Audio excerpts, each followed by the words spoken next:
아모스의 아들 이사야가 바벨론에 대하여 받은 경고라.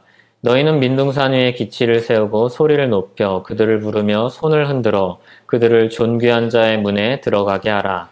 내가 거룩하게 구별한 자들에게 명령하고 나의 위엄을 기뻐하는 용사들을 불러 나의 노여움을 전하게 하였느니라.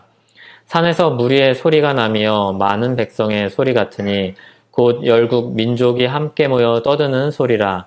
만군의 여호와께서 싸움을 위하여 군대를 거멸하심이로다. 무리가 먼 나라에서 하늘 끝에서 왔으며 곧 여호와와 그의 진노의 병기라. 온 땅을 멸하려 함이로다. 너희는 애곡할지어다. 여호와의 날이 가까웠으니 전능자에게서 멸망이 임할 것이미로다. 그러므로 모든 손에 힘이 풀리고 각 사람의 마음이 녹을 것이라.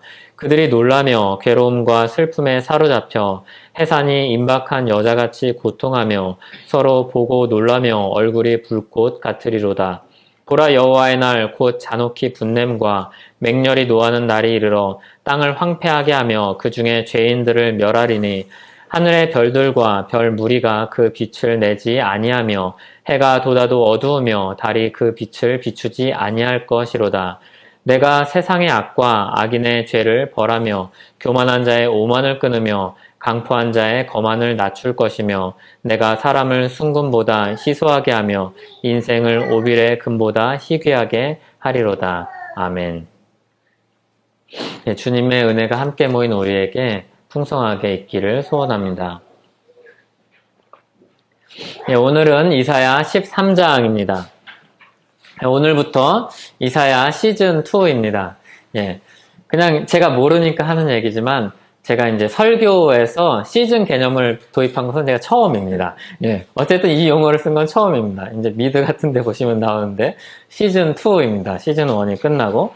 이사야는, 뭐라고 해야 될까요? 그 종합 선물 세트 같습니다. 그래서 구원의 시작부터 그리고 하나님께서 우리에게 장차 보여주실 영원한 나라까지 전체를 보여주는 성경이 이사야서입니다. 그래서 1장부터 하나님께서 죄로 인한 백성들에게 주시는 심판을 말씀을 하시면서 그 죄악 가운데 있는 백성들에게 구원의 약속을 함께 주시죠. 이게 1장부터 12장까지의 내용이죠. 그래서 이 구원의 약속을 믿음으로 본 이사야가 하나님께서 주신 믿음으로 12장에서 주님을 찬송하는 내용이 나옵니다. 그게 이제 지난 시간까지 본 내용입니다.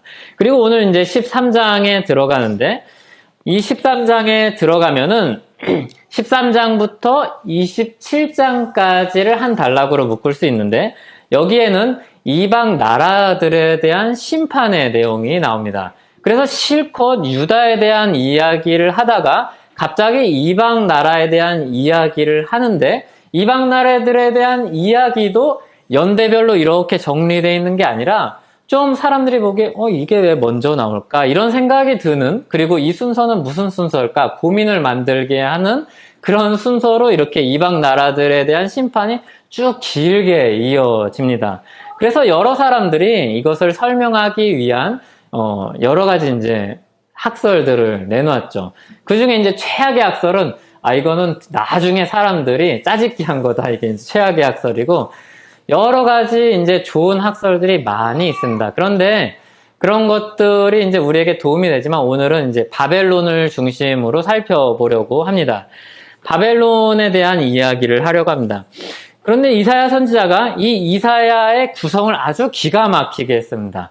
이 이사야서 바벨론에 대한 심판 앞에는 누가 나오냐면 아하스 왕이 등장하고, 이 여러 나라의 심판 뒤에는 누가 등장하면 히사야래요. 히스기야를 말하고 싶었어요. 예, 히사야가 아니라 히스기야가 등장을 합니다.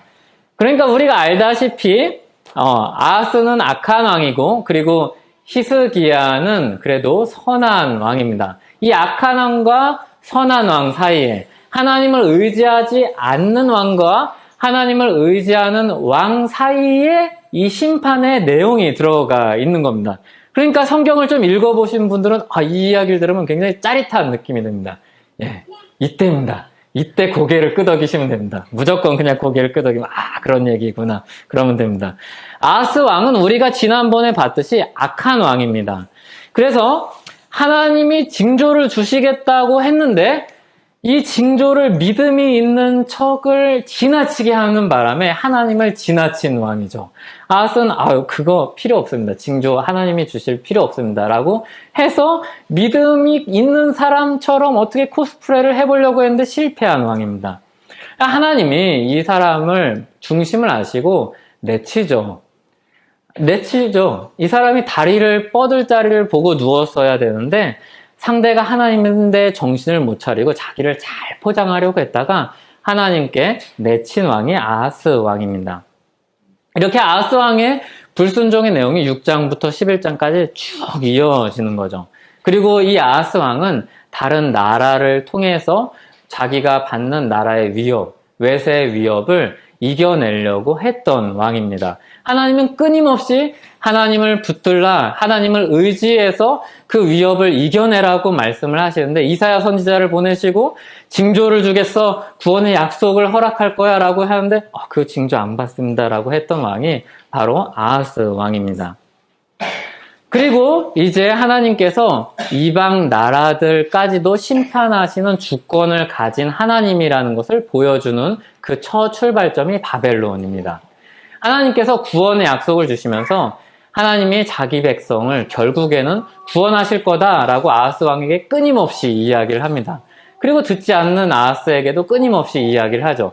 그리고 바벨론을 심판하실 것을 말씀하시면서 구원의 약속을 주시는 하나님임과 동시에 이스라엘의 하나님뿐만이 아니라 온 세상의 주권을 하나님이 가지고 있다는 것을 보여주는 것으로 바벨론을 심판하시는 것으로 이사야 선지자를 통해서 이야기해 주는 겁니다.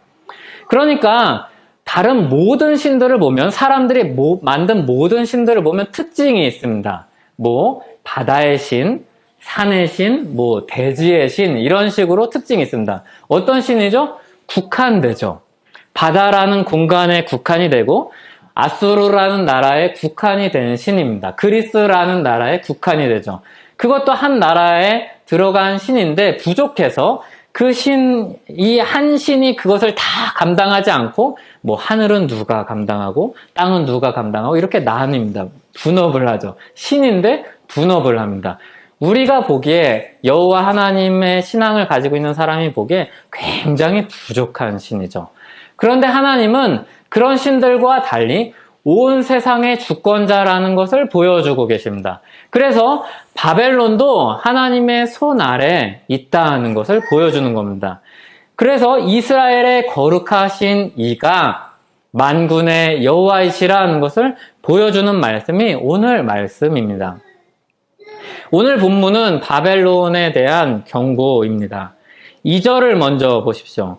2절을 보면 산 위에 깃발을 세우고 소리쳐 부릅니다. 사람들은 바벨론을 어떻게 부르는가 하면 존귀하다고 부릅니다. 여기 2절에 존귀하다고 나오는데 하나님이 보시기에 존귀한 자녀 이런 의미라기보다는 사람들이 존귀한 자라고 부르는, 그러니까 사람들이 주목해서 보는 나라가 바벨론입니다. 그럼 바벨론으로 주님의 군대가 쳐들어갑니다. 그런데 바벨론은 이 당시에는 아직 패권을 쥔 나라는 아닙니다.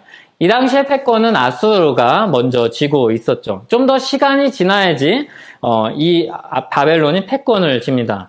근데 아수르가 이제 곧 유다를 치러 들어갔다가 실패하고 거기서 하나님의 놀라운 역사로 수많은 사람들이 죽습니다.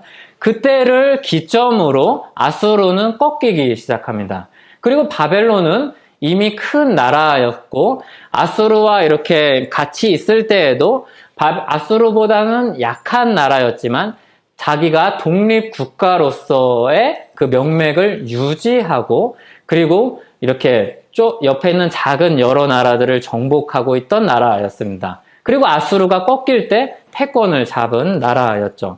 그래서 사람들이 볼 때 바벨론 하면은 무시할 수 없는 나라.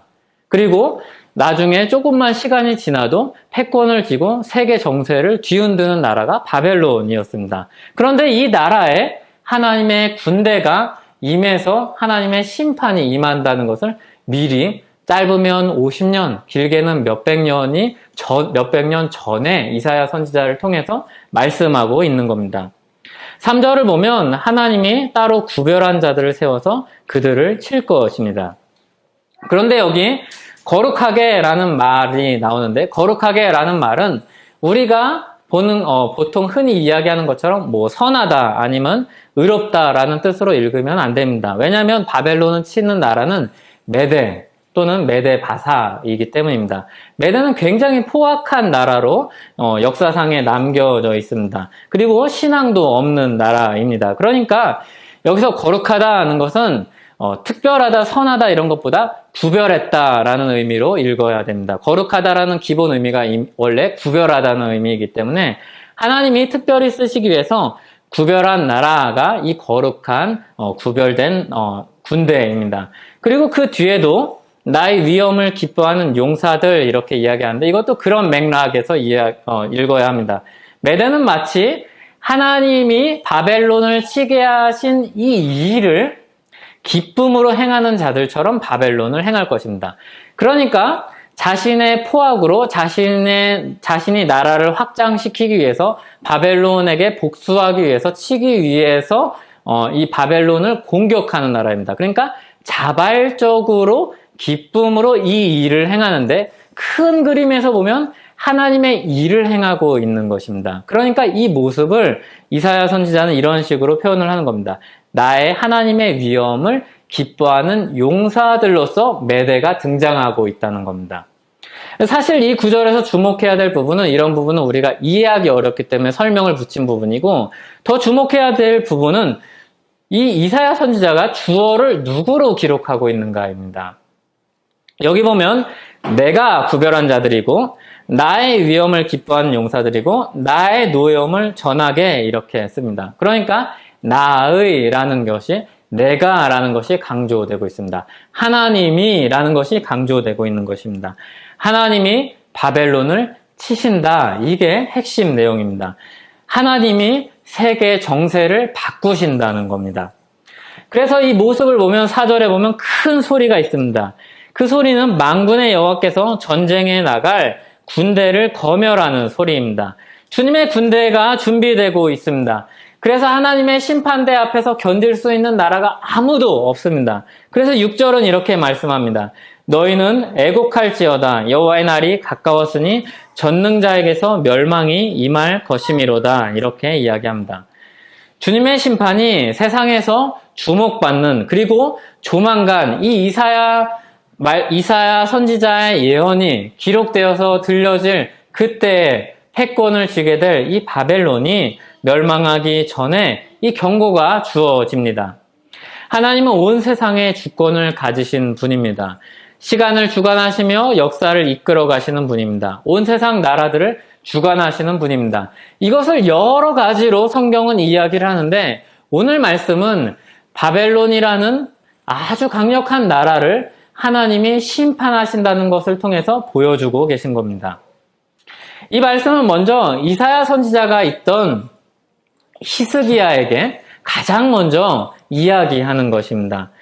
아하스는 하나님을 의지하지 않았다. 그런데 하나님이 온 세상을 주권을 가지고 있음을 믿지 않았는데, 그래서 이방 나라의 힘을 빌려서 외세를 이겨내려고 하는데, 그러나 보아라, 하나님은 큰 나라를 비롯해서 온 세상을 통치하시는 주권을 가진 분이다. 아수르는 말씀하신 바대로 우리를 위협하지만, 우리를 무너뜨려 하지만 실패할 것이고 실패한다. 바벨론을 비롯한 나라들도 영원히 패권을 쥐고 있지 못할 것이다. 그러므로 히스기야 왕은 너는 하나님을 붙들어야 한다. 이런 이야기를, 이런 메시지를 주고 있는 것입니다. 그러니까 아하스는 그 믿음의 시험에서 실패했고, 그리고 바벨론은 그 하나님의 주권 아래서 무너질 것이니까 히스기야는 자꾸 히사야라고 그러네요. 히스기야는 하나님을 붙들고 그 믿음의 그 배에서 파손하지 말라고 이야기하는 것입니다. 그렇기 때문에 이 말씀은 바벨론을 향한 경고가 아닙니다. 이 말씀은 바벨론의 대한 경고요. 유다를 향한 말씀입니다. 주님의 백성을 향한 말씀입니다. 그래서 우리가 이 13장에 이사야를 읽다가 13장에 들어가면 이런 생각이 듭니다. 아니, 굳이 바벨론에 대한 경고의 말씀을, 심판의 말씀을 여기에 집어넣었을까? 유다에 대한 이야기만 해도 아주 이야기를 할 것이 많을 텐데 굳이 이방 나라들에 대한 얘기를 이렇게 속속들이 10나라, 최소한 10나라 그 이상으로 이 두 번째 단락에 그렇게 굳이 넣을 필요가 있었을까 생각이 듭니다. 하지만 하나님은 이 이방 나라들에 대한 이야기를 하면서 이방 나라들에게 이야기하시는 것이 아닙니다. 주님의 백성들에게 이야기하시는 것이죠. 주님의 백성들에게 하나님의 주권이 얼마나 큰지를 깨닫게 하시는 것입니다. 그래서 눈을 돌려서 다른 나라에게 도움을 받아서 살아남을 생각을 하지 말고 하나님께 눈을 돌려서 하나님이 생각보다 네가 가지고 있는 생각보다 크다는 사실을 주목하여 보라는 것입니다.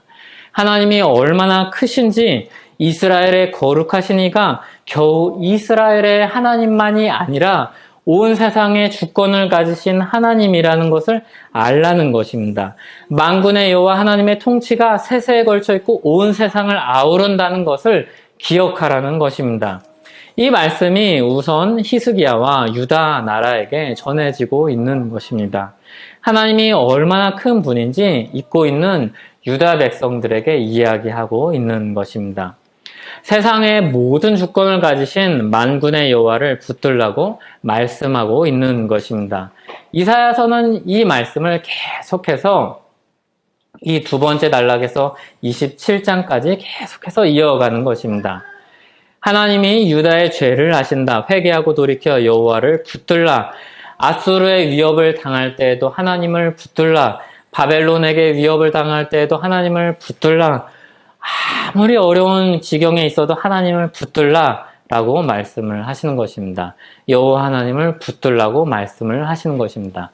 그리고 이 말씀은 고스란히 주님의 백성인 교회들에게도 동일하게 주어지고 있는 말씀입니다. 하나님을 붙들라고 말씀을 하는 것입니다.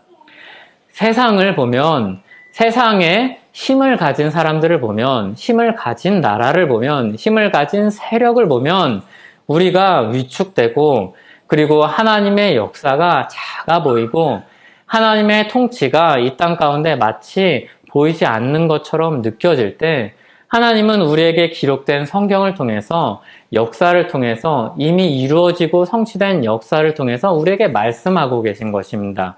이미 이전에 말씀하셨고 말씀하신 바대로 우리에게 이루셨고, 그리고 그게 우리에게 생생한 역사로 한 사람, 두 사람의 이야기를 통해서도 남아있지만 큰 나라들의 역사를 통해서도 우리에게 보여주시면서 하나님의 주권이 얼마나 큰가를 우리 교회에게 보여주시는 것입니다. 그래서 우리가 주님의 교회들이 이 세상에서 살아갈 때 우리가 주님을 작게 보고 있을 때 주님이 얼마나 크신지를 눈을 돌려서 하늘을 보게 해주는 말씀입니다. 그래서 여호와 하나님을 우리가 붙들게 하십니다. 바벨론은 성경에서 세상 권세를 대표하는 나라입니다. 그래서 우리가 베드로전서 말씀을 볼 때도 살펴보았었죠. 바벨론은 성경에서 여러 차례 등장합니다. 맨 처음 바벨탑을 지을 때 등장하죠. 이 바벨이라는 이름이. 그래서 사람들이 힘을 합쳐서 온 세상에 자기 이름을 내고 하나님과 같이 높아지려고 하였죠. 그리고 이 바벨론은 창세기에서도 등장을 했는데 성경의 맨 처음에서도 등장을 했는데 성경의 맨 끝인 요한계시록에서도 등장합니다. 그리고 이 바벨론은 세상 권세를 대표하는 나라로서, 하나님을 대적하는 나라로서 등장합니다. 사탄에 속한 나라로서 등장을 하죠. 그러니까 바벨론 하면 무엇인가 하면 아주 강력한 나라이면서 세상을 대표하는 나라, 사탄을 대표하는 나라로 바벨론은 등장을 합니다. 이 바벨론은 신약 성경에서 로마로 대비되죠. 로마로 언급이 되죠. 로마는 바벨론과 같이 세상에서 모든 사람들이 주목하는 나라입니다. 그리고 긴 역사를 가진 아주 큰 나라로 지금도 현대 사람들도 주목하는 나라입니다. 그런데 이렇게 강력한 나라가 바벨론인데 이 강력한 나라임과 동시에 바벨론의 특징은 무엇인가 하면 성경에서 일관되게 하나님 편에 서지 않은 나라가 바벨론입니다. 강력한 힘을 가지고 자기의 힘을 가지고 이 땅 가운데서 생존하려고 하나님을 더 나아가서 대적하려고 했던 나라가 바벨론입니다. 하나님은 그런 성공의 나라, 세상에서 성공의 나라를 버리고 하나님을 붙잡으라고 말씀을 하십니다. 이게 굉장히 어려운 이야기죠. 사실 세상에서 잘 사는 것 그 자체는 문제가 되지 않습니다. 우리나라는 유교의 영향을 받아서 우리나라 역사 가운데 여러 사람들이, 그리고 이게 신앙과 겸손이라는 게 결부되어서 우리는 어떤 잘못된 사상을 가지고 있냐면 청빈 사상을 가지고 있습니다. 거룩하게 가난하게 살자. 가난하게 사는 것 자체가 하나님의 뜻은 아닙니다. 하나님은 필요에 따라서, 사람에 따라서 가난도 주시고 부도 주십니다. 그 가운데서 주신 것을 가지고 청지기처럼 살아가는 것이 성경적입니다. 가난하게 사는 것은 우리가 추구해야 될 바가 아닙니다. 그러니까 세상에서 성공하고 부자 되는 것 자체가 문제가 되지 않습니다. 그런데 그때 누구를 붙들고 사냐가 문제가 되는 것이죠. 신자 중에는 부자도 있고 가난한 사람도 있습니다. 다만 신자로서 살 때 성실하게 이 땅 가운데서 살고 주님이 허락하신 것을 가지고 나누면서 살고 주님의 영광을 위해서 사는 것이 중요한 것이죠. 그러니까 부정적으로 그냥 세상을 무조건 밀어낼 것이 아니라 세상에서 주님의 주권 아래서 어떻게 사느냐가 중요한 것입니다. 그러니까 우리가 바벨론이랑 세상이랑 동일시해서 세상을 무조건 밀어내는 것이 하나님께서 성경을 통해서 주시는 지혜가 아닙니다. 성경을 통해서 주시는 지혜는 굉장히 균형이 있습니다. 성경은 우리가 이 땅 가운데서 이 세상에서 사는 것을 일단은 부정하지 않습니다. 그래서 이 세상 속에서 살도록 하십니다. 이것이 굉장히 중요한 첫걸음입니다. 이것을 부정하면 어떤 모습으로 살아가게 되냐면 세상을 부정하고 염세주의적으로 살아갑니다. 그래서 이 세상을 계속해서 밀어내고 자꾸 신앙을 가지고 어디로 들어가는가 하면 산속으로 들어갑니다. 하지만 하나님은 우리를 경건하게 살도록, 거룩하게 살도록 부르시지만 이 세속적인 세상 안으로 부르십니다. 그래서 우리가 더 이 안에서 열심히 살되 이 나라를 위해서, 비록 이 나라가 죄악 속에서 있는 나라일지라도 이 나라를 기도하면서까지 살도록 말씀하십니다. 그리고 당연히 이 땅 가운데서 성실하게 살도록 이야기하십니다. 하지만 우리가 거기서 선을 긋는 부분이 있습니다. 그 선은 무엇인가 하면 세상이 우리 인생의 목적이 될 수 없다는 것입니다. 세상이 우리의 기준이 되어서는 안 됩니다. 예를 들어서 자본주의 사회에서는 돈을 많이 버는 사람이 성공한 것입니다. 그런데 그게 우리 인생의 목적이 될 수는 없습니다. 자유민주주의 사회에서는 개인의 자유와 민주적인 질서를 세우는 것이 가장 중요한 가치입니다. 그런데 그것조차도 우리의 최종적인 가치는 아닙니다. 신자는 이 모든 것을 목적으로 삼지 않고 도구로 삼는 사람들입니다. 우리의 시민권이 하늘에 있기 때문에 그 하나님 나라의 통치 원리를 따라서 살되 이 땅 가운데서 이 땅 가운데 있는 것들을 도구 삼아서 그 나라를 어떻게 하면 드러낼지, 어떻게 하면 주님께 영광을 돌릴지 이 고민을 하면서 사는 사람들이 신자입니다. 그러니까 이 모든 주어진 환경은 다 도구입니다. 그러니까 이 세상은 모두 다 도구입니다. 예를 들어서 불을 이야기해 보겠습니다. 불을 얻는 것은 목적이 아니라 도구입니다. 불을 얻는 것 자체가 목적이 아닙니다. 불을 얻는 것이 목적이 되면 어떻게 되는가 하면 불을 얻기 위해서 수단과 방법을 가리지 않습니다. 그게 목적이니까 수단은 뒤따라오는 것입니다. 그리고 불을 얻는 것 자체로 목적이기 때문에 불을 얻으면 만족합니다. 그런데 우리는 부 자체가 수단이기 때문에 부를 얻는 것 자체에 목숨을 걸지 않습니다. 그래서 우리는 하나님께서 허락하신 적당한 부를 가지고 그 수단을 삼아서 우리는 모든 것을 합니다. 그래서 부를 얻은 것 자체에 만족하지 않고 주님께서 주신 부를 수단으로 삼아서 주님께 영광 돌리는데 만족을 얻습니다.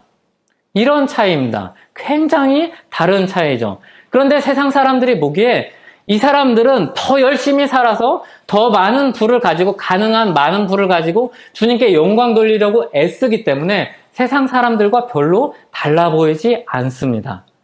그런데 그 내면은 전혀 다릅니다. 그리고 그 결과도 전혀 다릅니다. 그래서 주님께서 주신 부를 가지고 우리는 열심히 더 주님을 섬깁니다.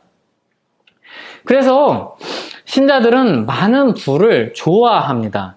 그리고 욕심 없이 그 부를 더 갈망합니다. 왜냐하면 많은 부가 있으면, 욕심이 없이 많은 부가 있으면 그 부를 가지고 더 주님을 섬길 수 있고 더 많이 다른 사람들을 실제로 섬길 수 있기 때문입니다.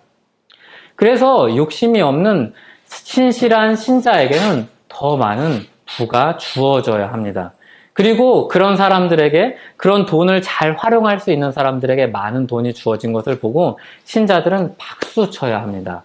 그 수고에 대해서 인정하고, 그리고 그게 하나님 나라의 통치 안에 있는 면을 보면서 주님께 함께 영광을 돌려야 합니다. 이게 신자가 가지고 있는 굉장히 놀라운 깊이 있는 신앙입니다. 그래서 우리에게 많고 적음과 상관이 없이 우리는 잘 되는 사람을 보고 칭찬하고 높이고 그 안에 있는 하나님의 손길을 봅니다. 그리고 주님께서 주님을 높일 목적을 가지고 잠시, 그리고 또 오랫동안 가난을 준 사람들을 괄시하지도 않고 그들에게 가진 것을 가지고 주님의 사랑을 나타내고 그들을 통해서도 주님께 영광을 돌립니다. 그러니까 세상에 대한 개념이 신앙 안에서 굉장히 깊은 경지로 들어갑니다. 한편으로 돈이 없다고 그래서 주님을 섬길 수가 없는 것이 아닙니다. 돈이 없으면 섬김의 방식이 달라지는 것입니다. 섬김의 정도나 역량의 차이가 생기지만 그게 섬김의 가치를 결정하지는 않습니다. 목적이 동일하고 수단이 달라지는 것입니다. 이게 우리가 가진 세상을 보는 안목입니다. 그래서 부족하다고 슬퍼하거나 죄책감을 가질 필요가 전혀 없습니다. 주님이 부르신 부르심이 다른 것입니다. 괴로워할 필요도 전혀 없습니다. 성실한 삶을 사는 가운데 가진 것을 가지고 자족하고 나눌 뿐입니다. 청지기로서 주신 것을 적절히 나누려고 애쓸 뿐입니다. 그런데 부가 목적인 사람은 절대로 그럴 수가 없습니다. 부가 없으면 이 사람들은 불행합니다.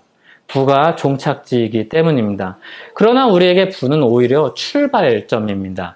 주님께서 주신 것은 출발점입니다. 부를 가지고 우리는 무엇을 할 것인가를 묻고 부를 가지고 어떻게 살 것인가를 고민하면서 사는 사람들이 신자입니다. 신자는 하나님이 주신 것을 어떻게 쓸 것인가를 생각하면서 사는 사람입니다. 적으면 적은 데서, 많으면 많은 데서 주님의 백성답게 살려고 애씁니다. 그렇다고 대충 살거나 게으르게 살지 않습니다. 오히려 더 열심히 살아서 할 수 있는 한 더 사랑하면서 살기를 바라는 사람들이 신자입니다. 우리는 신자의 가치 또는 덕목을 세상 기준에 따라서 평가할 때가 많습니다. 신자의 가치는 이렇게 어마어마하죠. 주님께서 온 세상 주권을 가지고 있는 것처럼 신자가 가지고 있는 안목은 시간을 초월해 있습니다. 주님은 우리가 두 주인을 섬길 수 없다고 말씀하십니다. 하나님과 재물을 겸하여 섬길 수 없다고 말씀하십니다. 누가복음 16장 13절에 보면 집 하인이 두 주인을 섬길 수 없나니 혹 이를 미워하고 저를 사랑하거나 혹 이를 중히 여기고 저를 경히 여길 것임이니라. 너희는 하나님과 재물을 겸하여 섬길 수 없느니라. 그래서 이렇게 대조하여서 우리가 이야기하기 때문에 세상은 버리고 하나님은 섬긴다 이렇게 이야기를 이런 오해를 낳지만 하나님은 섬김의 대상이고 재물은 도구입니다. 하나님을 사랑하여서 재물을 사용한 사람이 신자입니다. 하나님이 베푸신 긍휼이 너무나도 커서 하나님을 사랑하는 마음으로 사는 사람이 신자입니다. 이 사람이 하나님을 붙잡고 사는 사람이죠. 히스기야가 하나님을 붙잡고 살았다면 바로 이런 겁니다. 이 세상 가운데 하나님을 붙잡고 산다면 이런 겁니다. 이 세상 가운데 자본주의 시대로 우리가 살고 있는데 이 부를 가지고 그냥 부는 나에게 속한 것이 아니지, 그건 세상이지, 세속적인 거지라고 밀어내고 그것과 별개로 사는 것이 아닙니다. 우리는 이 세상 가운데서 살기 때문에 이 부를 가지고 살아갑니다. 그리고 이 부에 따라서 영향을 받고 사는 사람입니다. 그러니까 이 세상 안에 사는 사람들이죠. 그런데 이 세상 안에서 사는데 어떻게 주님을 붙잡고 살 것인가를 이야기하는 것이죠. 이런 사람들은, 이 신자들은 세상을 주인으로 삼지 않는 사람입니다. 그래서 살다 보면 눈앞에 있는 현실이 너무 크게 느껴질 때가 있는데 그게 전부가 아니라 주님이 있다는 이 사실을, 이 신앙을 붙잡고 사는 사람들이 신자입니다. 그래서 그런 어려움, 마음의 낙심 가운데 들어갈 때 자연스럽게 신자는 무엇을 하는가 하면 엎드립니다. 기도합니다. 주님의 지혜를 구하고 힘주시기를 간구합니다. 그렇게 주님을 붙들고 살죠. 주님께서 주시는 지혜로 부족할 때, 주님께서 주신 용기로 부족할 때 주님께 엎드립니다. 그러니까 거꾸로 주님을 붙들지 않는 사람은 엎드리지 않는 사람이죠. 기도하지 않는 사람은 그 순간만큼은 주님을 의지하지 않고 사는 사람이죠. 바벨론은 절대로 주님을 붙들지 않습니다. 바벨론을 주목하는 사람들은 절대로 기도하지 않습니다. 자기 지혜, 세상 방식의 모든 정신을 다 쏟습니다. 자신의 생존이 거기에 달려있다고 믿습니다. 그러니까 당연히 하나님은 제외됩니다. 그런 것을 가리켜서 교만이라고 이야기합니다. 교만한 사람들은 절대로 위를 올려다 보지 않습니다. 자기 밑을 보죠. 교만한 자는 자신을 믿습니다. 하나님께 구할 일이 없습니다. 바벨론은 그런 나라였고 바벨론 주변에서 바벨론을 의지하는 사람들은 그런 사람들이었습니다. 11절에 하나님이 바벨론이 멸망당하는 이유를 말씀하십니다. 내가 세상의 악과 악인의 죄를 벌하며 교만한 자의 오만을 끊으며 강포한 자의 거만을 낮출 것이며, 하나님이 바벨론을 치는 이유는 이것입니다. 교만입니다. 하나님은 교만한 자의 오만을 끊을 것입니다. 진정한 세상을 주권을 가지신 분, 온 세상에 참 패권을 가지신 분이 그들을 다스리실 것입니다. 교만한 사람들은 절대로 주님을 의지하지 않습니다. 그래서 기도는 교만한 사람들이 절대로 하지 않는 행위 중에 대표적인 행위입니다. 교만한 사람들은 절대로 기도하지 않습니다. 기도는 철저하게 자신에게 능력이 없고 참으로 자신을 돌보아 주실 분이 하나님께만 있다는 것을 믿는 자가 하는 행위이기 때문입니다. 기도는 그런 행위죠. 주님, 제가 할 수 없습니다라고 고백하는 것이 기도입니다. 그래서 교만한 사람들은 절대로 기도하지 않습니다. 위를 절대로 올려다보지 않습니다. 기도는 내 모든 필요가 주님으로부터 온다는 사실을 믿는 사람들이 하는 행위입니다. 우리가 가만히 보면 우리가 살만할 때 기도를 끊습니다. 우리가 살만하다 싶을 때 기도를 하지 않습니다. 기도를 해도 살 수 있다고 느끼기 때문입니다. 교만한 자는 거기서 한 걸음 더 나아가서 기도는 나약한 사람들의 행위라고 이야기합니다. 불안감을 해소하기 위해서 궁여지책으로 하는 행위라고 이야기합니다. 하지만 주님께서는 우리에게 이렇게 가르치셨죠. 매일매일의 일용할 양식이 주님께로부터 오는 것이니 일용할 양식을 구하면서 주님을 붙들고 살라고 우리에게 가르치셨습니다. 우리의 필요를 매일매일 구하면서 늘 구하면서 주님을 붙들고 살라고 말씀하셨습니다. 이 기도의 행위, 기도의 마음을 가지고 있지 않다면 우리는 우리의 삶을 돌아보아야 합니다. 그리고 우리가 누구를 의지하고 무엇을 의지해서 사는지를 생각해야 합니다. 이것은 앞서 말씀드렸다시피 우리의 인생의 계획을 세우고 우리의 하나님께서 주신 지혜를 따라서 계획을 세우고 살아가지 말라는 이야기가 아닙니다. 주님께서 주신 것을 다 도구 삼아서 성실하게 열심히 살아야 합니다. 그런데 우리 마음 가운데 누구를 붙들고 사는지 그것을 확인하는 하나의 시험지가 바로 기도라는 것입니다. 그리고 기도를 하는 사람은 분명히 주님을 붙들고 삽니다. 신자는 위만 보고 삽니다. 위를 보고서 언제 주님께서 나를 쓰실 때가 오는가? 언제 주님께서 나를 채우실 때가 오는가? 지금은 나를 왜 이렇게 누르시는가? 하늘만 바라보면서 사는 사람들, 일용할 양식을 구하면서 사는 사람들이 신자입니다. 이방 나라 큰 나라도 통치하시는 하나님을 바라보면서 그런 마음을 가지고 기도를 하죠. 그래서 이 교만한 바벨론과 반대편에 있는 신자들은 주님을 붙드는 사람들의 마음 가운데 나타난 마음가짐은 무엇인가 하면 겸손입니다. 하나님이 자기 백성들에게 요구하는 것이죠. 하나님을 의지하고 살기를 바라시죠. 하나님이 태초부터 만드신 질서였죠, 사실. 창조주 하나님과 피조물 사이에 있는 질서였습니다. 주 안에서 그리고 새 생명을 얻은 신자는 그 질서 안에서 지금부터 사는 사람들입니다. 나중에 죽어서 천국 가서 그 질서 안에서 사는 사람들이 아니라 오늘부터 그 질서 안에서 사는 사람들입니다. 그래서 똑같은 세상을 살고 있는 것 같은데 전혀 다른 세상 가운데서 사는 것이죠. 이제는 주님이 에덴 동산에서 우리를 계속해서 생명을 공급해 주시고 어려울 때 도와주시고 필요를 채워주셨던 것처럼 지금부터 우리가 출발점이라고 했는데 지금부터 주님의 은혜를 경험하면서 사는 사람들입니다. 그래서 철저하게 주님을 의지해서 사는 사람들이죠. 그래서 신자들은 교만할 수가 없습니다. 교만한 마음을 주님 앞에 섰을 때 다 내려놓고 겸손히 주님의 주권 아래서 살아가게 됩니다. 그렇다면 교만을 버리고 주님 앞에서 겸손하게 살 수 있는 방법이 무엇입니까? 그것은 아주 단순합니다.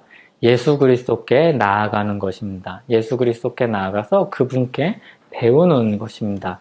주님의 마음을 배우는 것입니다. 주님이야말로 하나님을 사랑하여서 모든 것을 도구 삼아서 주님의 뜻을 이루신 분입니다. 진정 모든 자기 인생의 주권을 주님께로 돌린 분입니다. 예수 그리스도의 겸손한 마음이 무엇입니까? 우리가 잘 아는 말씀이죠. 빌립보서 2장 5절에서 8절입니다. 너희 안에 이 마음을 품으라 곧 그리스도 예수의 마음이니 그는 근본 하나님의 본체시나 하나님과 동등됨을 취할 것으로 여기지 아니하시고 오히려 자기를 비워 종의 형체를 가지사 사람들과 같이 되셨고 사람의 모양으로 나타나사 자기를 낮추시고 죽기까지 복종하셨으니 곧 십자가에 죽으심이라. 아멘. 그래서 교만과 겸손의 기준은 하나님입니다. 우리 마음을 가지고 주님 앞에 나아가면 자연스럽게 우리는 겸손해집니다. 그냥 인사치레가 아니라 진짜로 겸손해집니다. 왜냐하면 주님 앞에 나아갈 때, 예수 그리스도께 나아갈 때, 예수 그리스도를 바라볼 때 우리는 먼저 무엇을 보는가 하면 우리 죄와 우리 연약함을 보기 때문입니다. 주님께서 왜 십자가를 달리셨는가를 생각하면 우리의 죄를 돌아보기 때문입니다. 주님, 저는 죄인인데요. 어찌 저를 위해서 주님께서 이 땅에 오시고 사람이 되시고 죽기까지 우리를 위해서 그렇게 섬기셨다는 말입니까? 이 이야기가 주님께 나아가면 가장 먼저 나옵니다. 가장 높은 분이 가장 낮아지셨는데 어찌 그런 겸손 앞에서 제가 무엇을 가지고 주님 제가 좀 낫다고 제가 가진 것이 무엇이라고 가지고 나아가겠습니까? 그냥 무엇이라도 어디서라도 쓰신다면 그저 감사합니다. 이 마음이, 이 겸손한 마음이 절로 나오는 것이죠. 이게 주님의 마음을 품는 사람에게 자연스럽게 흘러나오는 생각입니다. 인생의 주권이 주님께 있습니다. 저는 본래 멸망한 인생인데 바벨론에 속한 사람들인데 교만한 사람인데 십자가 은혜로 거기서 저를 건지셨으니 뭐라도 하겠습니다. 이게 주님 안에 있는 사람들의 마음이죠. 이 무익한 종을 쓰시옵소서. 생명의 주인이신 주님이 일용할 양식을 채워주시고 용서받은 자로서 사람들을 용서하며 살게 하여 주시고 그 사랑의 마음, 주님의 마음을 품고 살려고 애씁니다. 주님 앞에 엎드립니다. 주님 도와주십시오. 이 마음을 품고 예수 그리스도께 나아갈 때마다 이 마음을 품게 됩니다. 예수 그리스도의 십자가 앞으로 나아가면 우리 죄를 깨닫습니다. 무죄한 분이 우리 죄를 위해서 죽으셨기 때문입니다. 우리는 그 십자가에서 우리 연약함, 우리 죄성을 발견합니다. 그래서 예수 그리스도를 바라보는 사람은 겸손해집니다. 교만해질 수가 없습니다. 주님이 베푸신 사랑이 얼마나 큰지 깨닫습니다. 우리가 받은 사랑이 얼마나 큰지 느낍니다. 그리고 이 사랑에 사람마다 자기 은사마다 자기 성격마다 다르게 그렇게 반응을 하죠. 사랑받은 사람이 하나님을 사랑합니다. 하나님을 사랑해서 세상을 과감히 버립니다. 세상을 하나님을 사랑하는 도구로 삼아서 더 적극적으로 이 세상 주님께서 주신 은사와 주님께서 주신 재물과 주님께서 주신 위치와 주님께서 주신 것을 가지고 어떻게 주님을 섬길지 사랑할지를 고민합니다. 교만과 겸손은 이런 관점에서 볼 때 사랑의 문제입니다. 교만한 사람과 겸손한 사람의 문제는 사랑이 있는지 없는지, 그 사랑 안에 거하는지 사랑 안에 거하지 않는지의 문제입니다. 하나님의 사랑을 받은 자가 사랑으로 얼마나, 어떻게, 언제, 어떤 방식으로 반응하는지의 문제입니다. 십자가 사랑을 받은 자는 그 마음에 십자가를 품고 삽니다. 십자가라는 말을 들으면 성령께서 주시는 그 마음 가운데서 십자가라는 말을 들으면 가슴이 뭉클해지고 감사가 흘러나옵니다. 냉랭한 사람도, 우리가 이성적이라고 말하는 사람도 십자가 안에 들어가면 그 사랑을 계속해서 받으면 그 십자가 사랑이 우리의 마음을 계속해서 두드리면 반응하게 되어 있습니다. 그래서 신자들 가운데 굉장히 이성적인 사람이 있어 보여도, 굉장히 냉정한 사람이 있어 보여도 그 십자가 안에 들어간 사람들은 그렇게 감정적일 수가 없습니다. 주님의 사랑은 포기를 모릅니다. 우리 마음 가운데 계속해서 두드리죠. 감정적인 사람은 감정적으로, 이성적인 사람은 이성적으로 설득하면서 포기를 모르는 사람이 주님의 사랑입니다.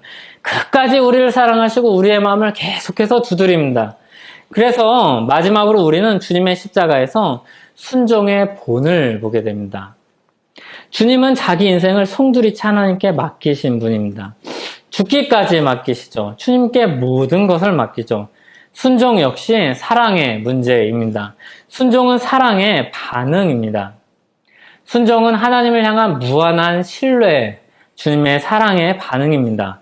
주님의 십자가 앞으로 나아가서 복된 삶을 사는 저와 여러분이 되기를 간절히 바랍니다. 그 주님의 십자가로 나아가면 우리는 겸손해집니다. 그리고 주님의 마음을 품으라 이렇게 말씀을 하시는데 주님의 마음을 품게 됩니다. 세상을 사용하되 세상을 사랑의 대상으로 여기지 않습니다. 여기서 진정한 행복이 있습니다. 여기서 자족하는 마음이 생겨납니다. 주님께서 주시는 그 사랑을 어떻게 이 땅 가운데서 표현하면서 살까? 주님께서 주신 것을 가지고 어떻게 활용하면서 살까?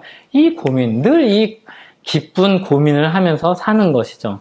성경은 계속해서 이 질문을 우리에게 던집니다. 이 짧은 인생을 사는데 무엇을 붙잡고 누구를 따라서 살 것인가? 이 질문을 계속해서 던집니다. 하나님의 주권을 붙잡고 그 은혜 안에서 살아가는 저와 여러분이 되기를 바랍니다. 같이 기도하겠습니다. 주님 감사합니다. 한 사람을 바꾸시는 역사를 통해서 우리에게 주님의 주권을 보여주시기도 하지만 주님 세상 역사를 바꾸시는 그 은혜로운 그 강력한 일을 통하여서도 주님의 주권을 우리에게 보여주십니다. 그리고 주님을 붙들고 살게 하십니다. 주님, 우리가 이 세상 가운데서 살 때 세상에 지지 않게 하여 주시고 세상에 휘둘리지 않게 하여 주시고 주님을 사랑하는 그 마음, 그 깊은 우리의 마음, 베드로와 같이 고백하는 우리의 그 사랑의 마음을 가지고 이 세상을 도구로 삼아서 주님께 영광 돌리는 삶 살게 하여 주시옵소서.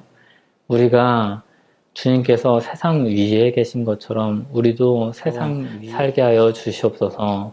예수님의 이름으로 기도하옵나이다. 아멘.